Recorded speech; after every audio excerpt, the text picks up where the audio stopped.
Je vais vous conter une histoire troublante, une histoire angoissante. Je vais vous retracer mon ancienne vie, la vie où j'étais un chasseur de fantômes.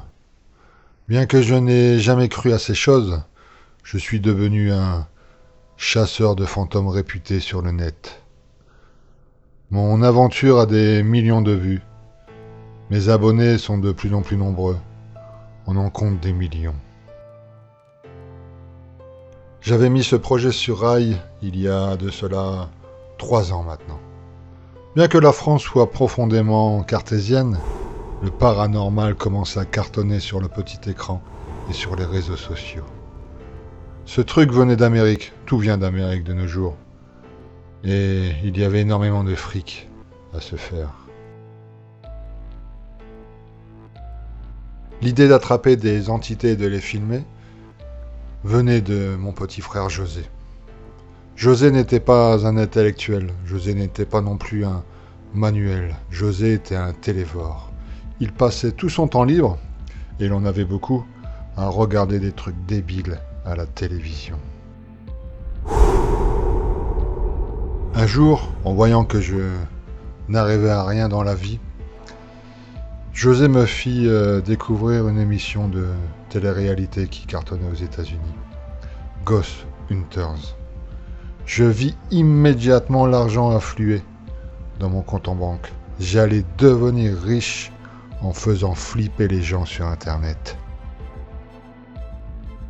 Tout me paraissait simple. Une bonne caméra, un lieu flippant, des peurs et des frissons.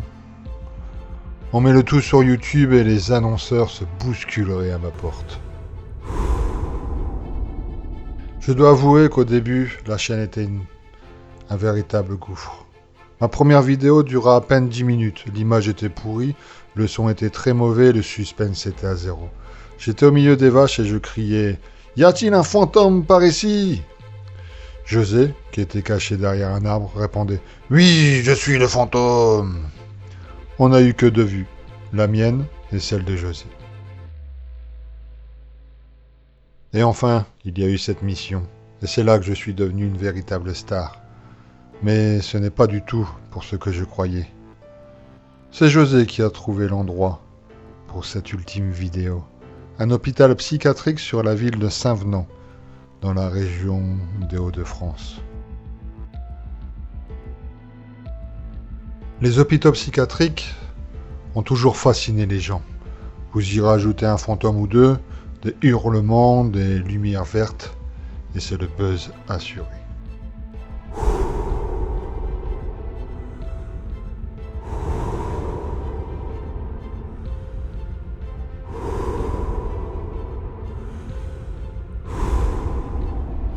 J'ai toujours adoré le département du Nord-Pas-de-Calais.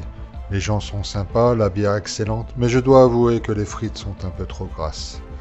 Mais malgré ce lieu sympathique, je n'étais pas entièrement emballé de jouer les chasseurs de fantômes parmi les fous.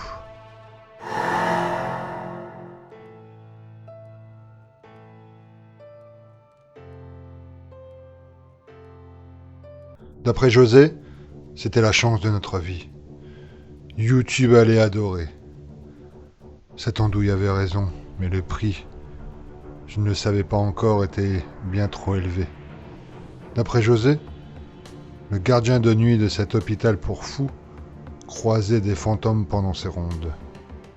Il aurait aperçu à de multiples reprises des spectres munis de chaînes aux pieds déambuler dans les sous-sols de cet hôpital.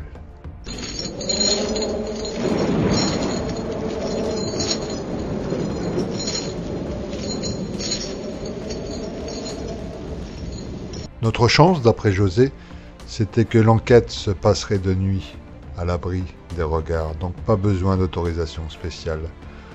Notre malchance, par contre, était que nous ne pouvions pas faire de repérage. Pour cette mission, José avait tout prévu. Les documentaires télé étaient sa source d'inspiration. Il avait pour commencer embauché un fantôme, oui. On ne pouvait pas compter sur les fantômes d'un vieil alcoolique, aimant la bière et le mauvais vin.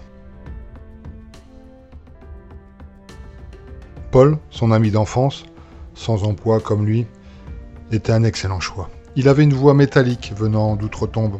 Il serait parfait pour les séances de Spirit Box. Puis José loua un équipement hyper moderne. Pour commencer, il avait choisi un boîtier détectant les ondes électromagnétiques qu'on appelait K2. Il paraît que les entités sont des énergies qui dégagent des ondes électromagnétiques. Si un fantôme approchait du boîtier, une alarme se mettait immédiatement à hurler. On avait pris également à la boutique de fantômes une Spirit Box pour enregistrer les phénomènes de voix électronique. On avait pris aussi une bonne caméra et des lumières vertes. Avec tout ça, on était prêt à chasser le fantôme. On était prêt à le pourchasser sur la terre entière.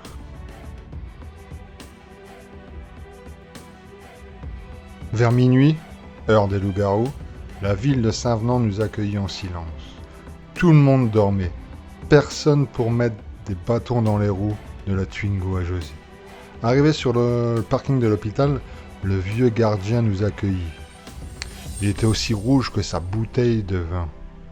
Je ne sais pas si c'est l'alcool ou son accent, mais je ne comprenais rien à ce qu'il disait. « Salut les biloutes, rentrez vite, ça va dracher. Bah, je sais par ici, hein. » La pluie se fracassa d'un seul coup sur nos visages fatigués. Nous prîmes nos sacs et suivis notre guide complètement chou. Paul resta caché à l'arrière de notre véhicule. « Abritez-vous d'un poste de sécurité, hein, quelques minutes. » En prêtant l'oreille, je commençais à comprendre ce langage si singulier. La pluie se fit de plus en plus intense. Mais comme on ne pouvait pas attendre éternellement, on sortit affronter les éléments. Le vent du nord est rude et sans pitié. Il vous claque sur le visage comme un rouleau à pâtisserie. Après 100 mètres épouvantables, nous pénétrâmes enfin dans l'hôpital par une porte de service. José, discrètement, empêcha la bonne fermeture de cette porte avec un petit caillou, afin que Paul puisse nous rejoindre sans se faire remarquer. Cet endroit me donna immédiatement la chair de poule. À cet instant, je ne savais pas encore ce qu'il m'attendait, mais mon corps, lui, le savait. José déballa la caméra, l'épaula, testa le son et l'éclairage.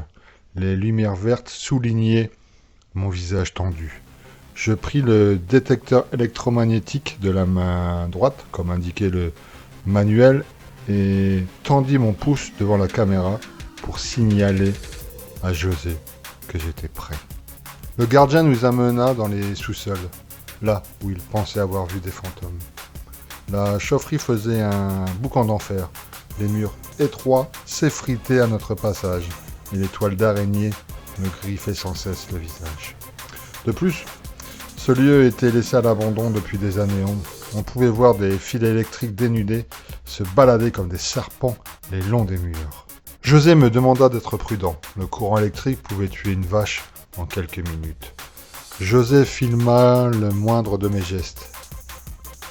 Moi, je me demandais si notre acteur avait réussi à nous suivre.